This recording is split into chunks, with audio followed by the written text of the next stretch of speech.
इदम श्री सद्गुरुवे नमः। जन्म शताब्दी पुस्तक माला 83। देवता हमें क्या दे सकते हैं, डे 8। परम पूज्य गुरुदेव वंदे माँ का दिव्य प्राण।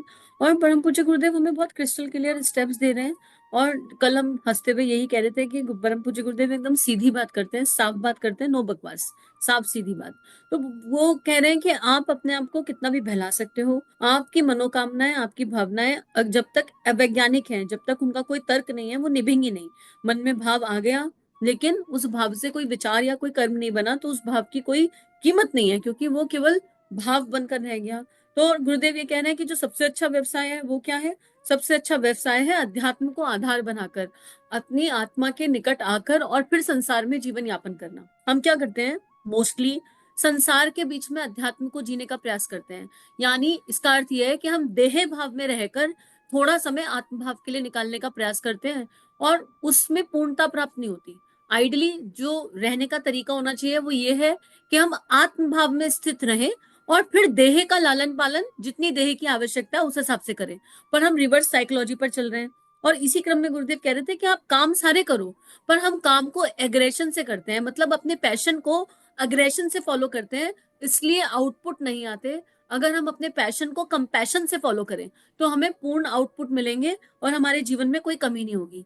लेकिन उसमें जो मूल चीज है वो क्या है? वो है साधना। तो गुरुदेव ने कहा कि साधना तो करनी पड़ेगी, ये एक चक्र है, खाली माला से बात नहीं बनेगी। और इसी क्रम में गुरुदेव कह रहे हैं कि जो अगर माला से बात बनती होती तो इस दुनिया में जितने भी पुजारी थे, जितने भी माला करने वाले लोग थे, उनके अकाउंट बैलेंस जाकर देख लीजिए, उनकी व्यवस्थाएं देख लीजिए, उनका जीवन देख लीजिए। साथ में गुरुदेव ने ये भी समझा रहे थे कि अगर भगवान के डिपार्टमेंट में माला का ही हिसाब किताब होता तो हम लोग इतने कॉम्पिटिटिव एनर्जीज हैं और हमारे अंदर इतने श्रम की शक्ति है कि हम लोग खाना पीना, नौकरी, रुपया, पैसा सब छोड़ देते। अगर ये पता चल जाता कि 500 माला रोज करने पर अकाउंट में 5,000 रुपए आएंगे, तो हर कोई 500 माला रोज मिनिमम कर ही रहा होता, चाहे उसके लिए मर खप जाए, चाहे उसके लिए जान प्राण निकल जाए। क्योंकि वो माला के लिए माला नहीं करता, फिर वो 5,000 अकाउंट में रोज के आते दिखाई देते उसके लिए करता। तो वो अभ्यास प्रयास जरूर करता कि किसी दिन तो मेरी 500 माला हो ही जाएंगी, चाहे हो आज हो या ना हो। इसी क्रम में गुरुदेव कह रहे हैं, मित्रों, जो व्यक्ति सारे दिन पल्लेदारी ढोते हैं, रिक्शा चलाते हैं, उनको एक तराजू में रखिए और पुजारी को एक तराजू में रखकर देखिए।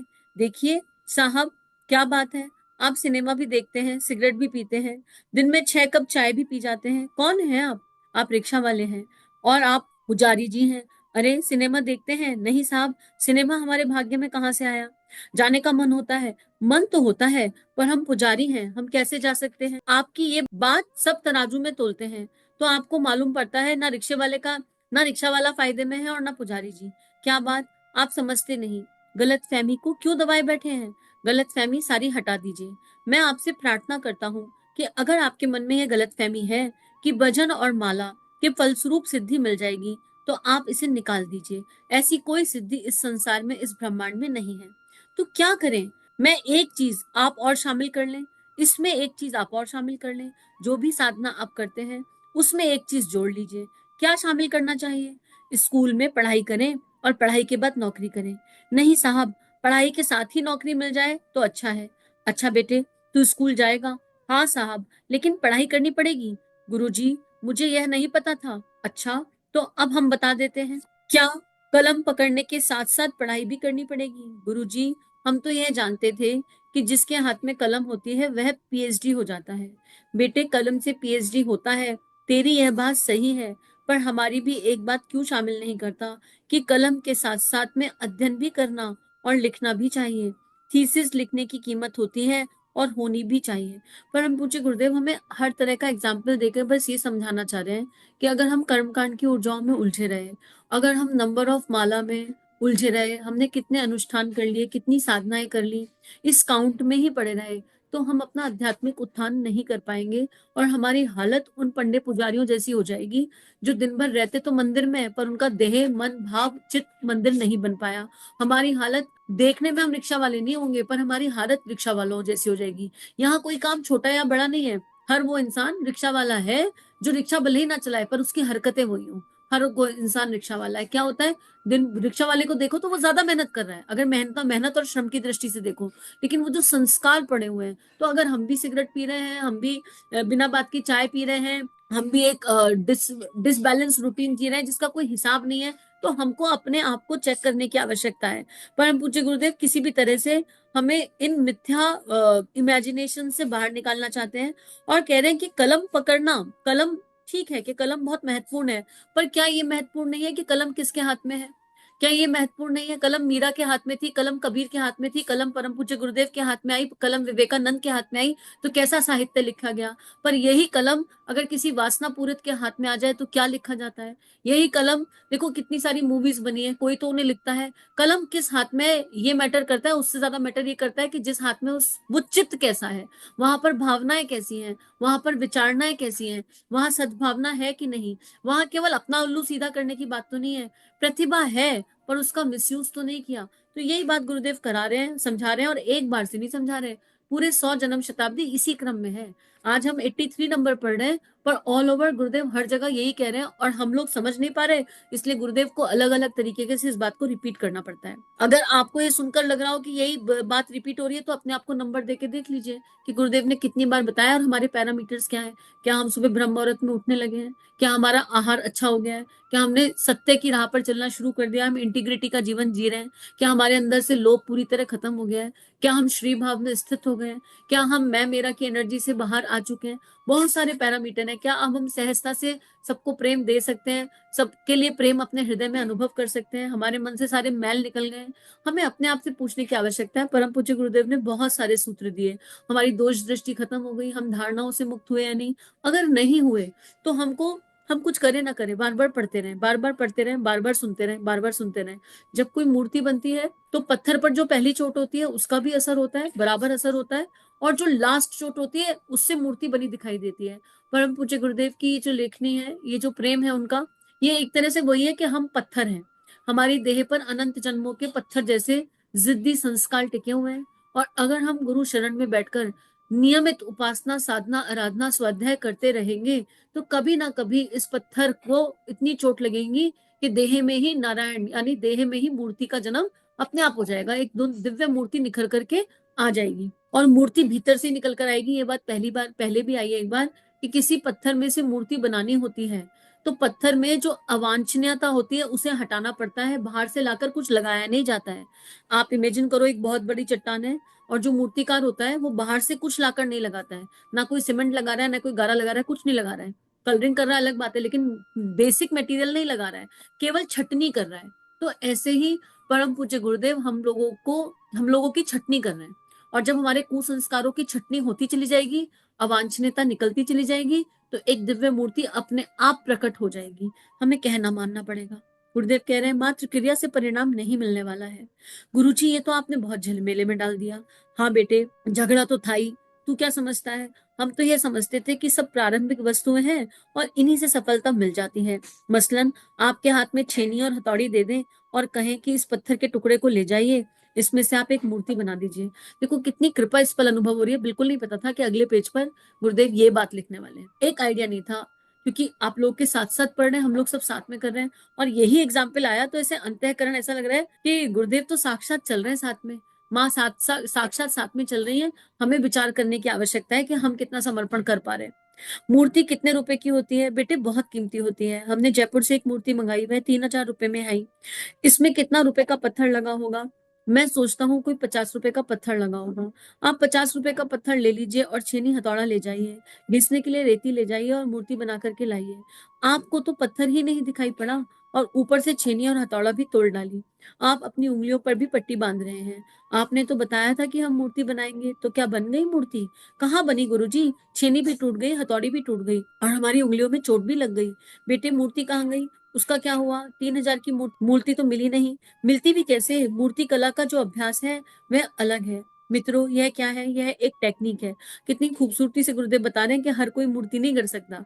तो परम पूज्य गुरुदेव में वो क्षमता है कि हम जैसे पाषाणों से भी मूर्ति बना दें, लेकिन हमें समर्पण तो करना पड़ेगा। वो पत्थर मुंह नहीं खोलता है। जब उस पर हथौड़ी मारी जा रही होती है, छेनी घिसी जा रही होती है, उसको तोड़ा टकरा जा रहा होता है ना, तब वो चिल्लाता नहीं है। वो मूर्तिकार से ये नहीं कहता मुझे छोड़ दो, मुझे छोड़ दो। वो मौन समर्पण पर खड़ा रहता है। उसे विश्वास होता है कि ये जो है, ये जो मूर्तिकार है, ये जो इस समय मुझे हथौड़ी चला रहा है, मुझसे प्रेम बहुत करता है। तो बस हम देख लें कि हमारे ईश्वर, हमारे गुरु, हमारे इष्ट हमसे अनन्य प्रेम करते हैं, बहुत प्रेम करते हैं। तो कितनी भी चैलेंजेस आ जाएं, कितनी भी मुश्किल आ जाए, कितने भी जिद्दी से जिद्दी कुसंस्कार आ जाएं, कोई दिक्कत नहीं। हम बार बार अभ्यास प्रयास करेंगे और भगवान से शिकायत नहीं करेंगे। एक अगर थंब रूल अपना लिया, कभी भगवान से शिकायत मत करो, ना अपनी ना अपनों की, कभी और ना परिस्थितियों की। ये और कभी भगवान से क्यों मत पूछो कि ये क्यों हो रहा है, ये कैसे हो रहा है। जिज्ञासा पूछना अलग बात है और प्रश्न करना अलग बात है। जिज्ञासा अच्छी बात है, अर्जुन ने जिज्ञासा रखी, गीता का जन्म हो गया। लेकिन जिज्ञासा रखने वाला चित्त पहले भक्त होता है, प्रेमी होता है, समर्पित होता है। जिज्ञासा रखने वाले चित्त की बहुत परीक्षाएं हो जाती हैं। प्रश्न अगर हम रख रहे हैं तो वो तार्किक बुद्धि से आते हैं। तो भगवान के आगे क्यों मत रखो, मेरे साथ ही ऐसा क्यों हुआ, ये परिस्थिति क्यों आ रही है। तो अगर हम ऐसा चलते रहेंगे तो फिर हमारे भीतर से जो निर्माण उन्हें करना है वो कर लेंगे, क्योंकि हम पत्थर भी तो उन्हीं का है। ऐसे समझ लो कोई बाहर से तो नहीं आया। तो मित्रों, ये क्या था, यह एक टॉनिक है। मूर्ति कला छेनी हथौड़े की सहायता से विकसित विकसित तो की जाती है, पर इसके पीछे अभ्यास लगता है। तब कहीं मूर्ति बनाना आता है। तब 1,000 तब आदमी 1,000 रुपए महीना कमाता है। इससे कम कमाए, इससे कम नहीं कमा सकता। चित्रकार चित्र बनाते हैं। कितने का बिका ये चित्र?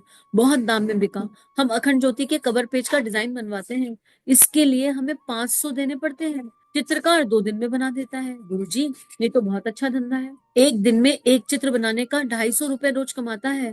इससे महीने में कितना कमा लेगा और साल भर में कितना कमा लेगा? गुरुजी, मैं तो वही धंधा करूंगा। बेटा, तू वो धंधा कर ले, लेकिन इसके लिए क्या क्या चीज चाहिए?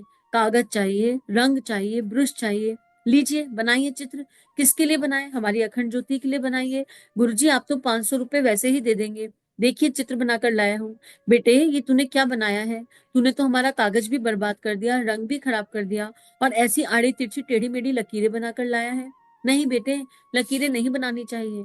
मित्रों, कागज काम तो आता है, पर वह भी ध्यान रखिए कि क्या चीज चाहिए। यहाँ एक और शब्द लगा हुआ है, पर इसलिए यह लगा हुआ है कि चित्रकला का अभ्यास होना चाहिए, जो समय साध्य और श्रम साध्य है। नहीं साहब, हम तो झगड़े में पड़ेंगे नहीं, श्रम तो हमसे होगा नहीं, अभ्यास तो हम करेंगे नहीं, योग्यता तो हम बढ़ाएंगे नहीं, प्रतिभा तो हम बढ़ाएंगे नहीं। हम तो बस कागज पेन लेकर आड़ी तिरछी लकीरें बनाएंगे। बेटे, उस क्रिया से कोई परिणाम नहीं आएगा। परिणाम पाना चाहते हो तो अभ्यास करो। ये असंभव बात है कि बिना अभ्यास करे, बिना श्रम करे तुम्हें कोई परिणाम मिल जाए।